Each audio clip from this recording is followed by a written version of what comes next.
All right, so we're here. And obviously, past couple weeks, we've been working on the back. Choking from the back, doing some different attacks and some things from there, right? Obviously, I would love for you never to get your back taken. That would be ideal in the jiu-jitsu world. Obviously, not always going to happen. Bad things happen in life. We got to prepare for them, right? So, couple things. Someone gets your back. Obviously, not a position you want to hang out in. Couple details to look for. Whatever arm is over the top of your shoulder, that is the hand that is most likely to be able to choke you. Same side hand, I want to find that with my arm, and I want to get that away from my neck as early and often as possible. My chin, I want to tuck away from that, because he's going to be looking to dig and scoop and drive his hand underneath. So when I'm here, I'm instantly going to get this hand down, get that chin tucked. All right? That's going to be where we start this party. Now, first move, I'm going to do while we're sitting up for demonstrative purposes. Realize in an ideal world, you're away from this hand and able to do this move, but realize sometimes you're going to have to switch sides. So if you're here and James does what he's supposed to, he grabs, he's supposed to take me over here. So sometimes you're going to have to move and scoop and readjust to get to here. Now, once you get here, one of the first things you want to do is get your hips up and your shoulders pointed flat to the mat. So I'm here, I want my back flat to the mat as often as possible. I'm keeping a hand here, and I'm looking to hand fight and control this wrist. All right? Once we're here, we got to look to clear this bottom hip. So if I'm here and James has a good back take, I go to get my hips flat, it's not always just going to pop out. So we're here, you can clear it with the outside hand, or sometimes if he puts the hook back, you can just move your hips over and clear it that way. Once you get here, your entire goal is to get your hips over this knee. So when I'm here, I like to step on this foot and start shrimping. This hand that is on the inside. The second my hips come out, I drop that elbow into the hip, start the frame, and start working to come up. Once you get there, guys, it's really a scramble. I'd love to tell you it's not, and you're going to always take top in some beautiful position, but unfortunately that's just not how life works. So we're here, boom, you get away from the choking hand. Get your hips and shoulders pointed towards the sky, start working your way out. Start clearing that here. Even if I'm here, I start clearing that out. Boom, work, come up and out. In theory, in practical steps, that is very easy to understand what you should be doing. In actual practice, he's trying to choke you, very hard to do. So we're going to drill this a lot tonight, and then we're going to do some live scenario drills. Starting from that position, so you understand that. But questions here to start. What is stepping on the foot? Stopping him from trying to come back on top. It's like when I'm here, boom. I get here. I like to step on this foot to help me start clearing things, but it also gives me a pinning point to where it makes it hard for him to come on top. You see how James is bringing this foot up? It's because he's trying to take mount. Oh, come on top. Yeah, he's going to try to come up this way. So by having that point, if James tries to start coming up to mount right now, just makes it harder. Now, realize, you may still give up mount, but the goal is to escape the back at this point. So here, boom. Boom. Even if he stays on top of you guys, realize the goal is off your back. That's the basics of this one, is get them off your back early and often.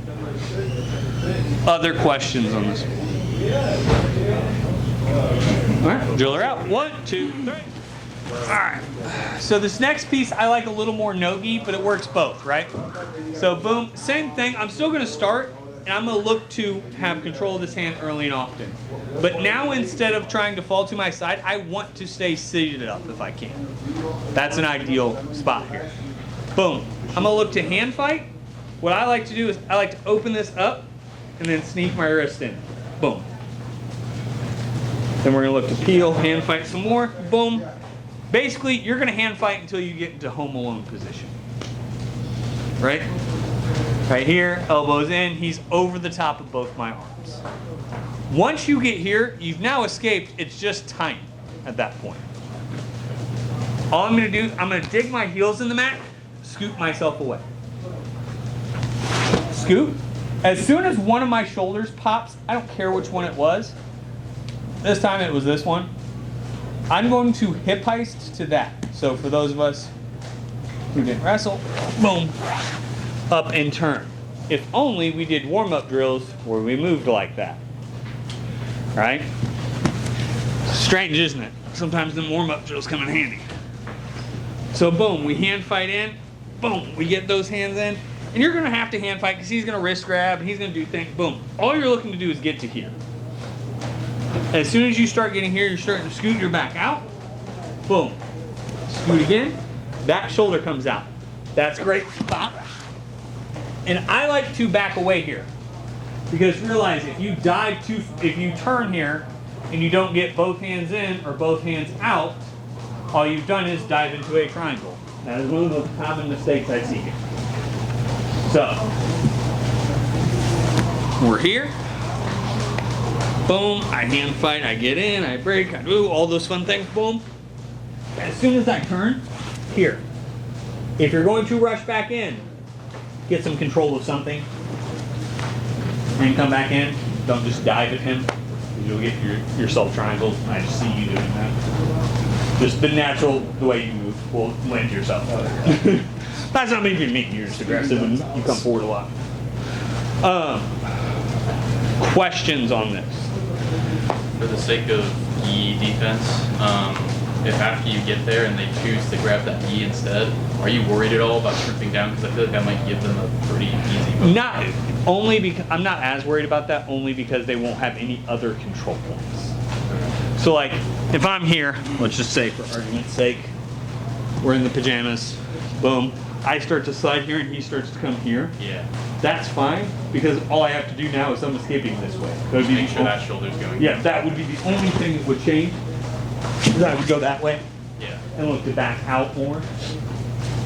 But overall, he's not going to have a ton of control points. Because even if you were to go for, let's say, like what we worked on last week, we're going to bow and arrow and do all those things. He doesn't have the other control points he needs for that. So that's going to be even there. Like that's going to be where I say let's do it. That's why, like I said, I prefer this one, no gi, but it does work. Other questions here? Is this starting with an underhook that we're fighting off? I might have missed that. Yes, yeah, he's still starting in that same backpack position. The goal is to hand fight to where he doesn't have anything underneath. Okay. So, like I said, James is making this easy for me at the moment for demonstrative purposes. But let's say me and James were actually rolling right here. Like if I'm here and James starts to really hand fight, he's going to swim for the other side. He's going to start to swim for choke. Like I have to hand fight that out, and that out, and that out, boom, and then I can start to clear. Like it's not going to even be that simple. Yeah. He's still being polite. Boom, and turn, right? But you're going to have to hand fight there while you're scooting yourself out in the way. Right. Okay. Does that make sense? Yeah. Yeah. Other questions? Once you're on the back,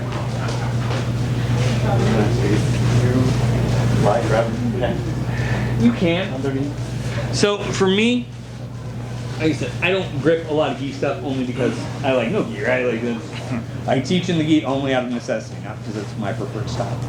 Right? So like boom, I come here. Can I grab gi or grab something? while you tying over. Yeah, you can. But what I'm looking for more is to come up and create a little bit of that space first. Then if I want to grab gi grips, I can disengage. Yeah, I would rather disengage, get clear out of the situation, so to speak. Okay, they got to your back. You probably need a second to reset here, clear out for a second. You're probably not going to stand all the way back up and start wrestling again. But clear back up for a second, kind of reset the engagement. Does that make sense? Other questions? All right. One, two, but you'll get to. All right, so boom, I get here. Obviously, bad things have happened. I don't want this to continue happening, right? So boom, very similar to the first one. All we're gonna look to do here is go 2-on-1 almost like we're trying to grab a baseball bat. So I'm here, I'm gonna look to clear this hand out as much as I can. Boom, and I'm gonna look to stack both my hands low on his wrist here. As soon as we get control of this arm, I want to pass it over my head. So I'm here, it's on the correct side, boom. Some of that will be done with arms, right? Like some of that will be me physically doing his arm. Some of that will be me kind of ducking my head and going here. Now, the only time you have to be worried about being choked here is if you're in my division. And neck cranks are allowed. There's a move called the executioner. None of you will run into it anytime soon, so I'm not worried about it. But for the smart ass who's gonna ask, yes. Can you get choked here? Absolutely. Sure. He reaches back and does what's called an executioner. It really sucks, and you break people's necks with it. So that's why most of you aren't allowed to do it. Boom, we get here. Same thing, I'm still gonna fall to this side and start getting my hip up here. Looking to step, get my hip over, get my hips out. As soon as we get here though, I have control of this arm. So I'm going to look to use it. Instead of turning in towards his legs, I'm going to go towards his head, reaching with my bottom hand. Here, here. Nice part is, if all goes well, you can end up in a nice little darts here. Boom, you come up on top, connect your hands, squeeze.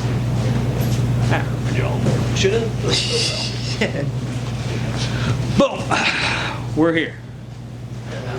Boom, I don't like what's happening. Boom, I start to kind of hide my neck, start to shift myself away because I don't like what's happening here. Even if I'm not going to scoot fully away, I want to disengage his hips off that control point. Boom, I pass this hand over. Boom, get here. I'm going to start to get my hips out and away. As soon as my hip comes over here, boom, I reach for that neck. Turn in, turn in. Reaching here. Once we get here, hook to close, squeeze, or sprawl. Questions on this? When you get to the darts, can you trap his leg and then? So if I'm here with James, boom. Wait. Here, we'll just restart. So if I'm here, that works. So boom, just go here. Boom, we pass. Boom, I start to get my hips out, over. Boom. I'm gonna reach. Start to come up, drive in here. Can you scoop and come to the leg here? Yes. Not my preferred finish though. If I'm gonna come here, if James starts to run his hips away from me here, which will be the defense, all I'm gonna do is sprawl. It'll still finish.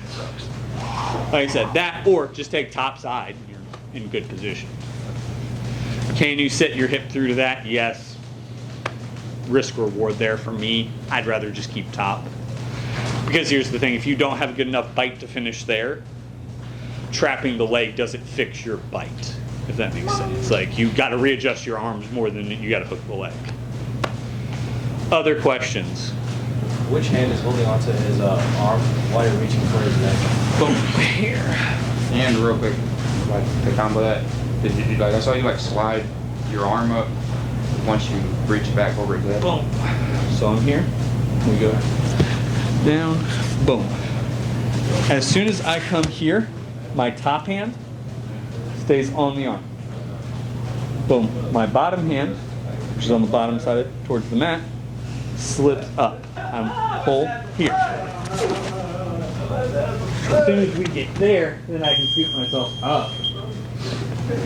Please. Does that make sense? Does that answer your question? Yeah. Answer your question, kind of? Okay. And then, is scooting yourself up just so that you can get the arm through? Yes. Yeah, it just makes it to where you can get a better bite. Just to clarify, I guess, this is always a question I remember. Yeah.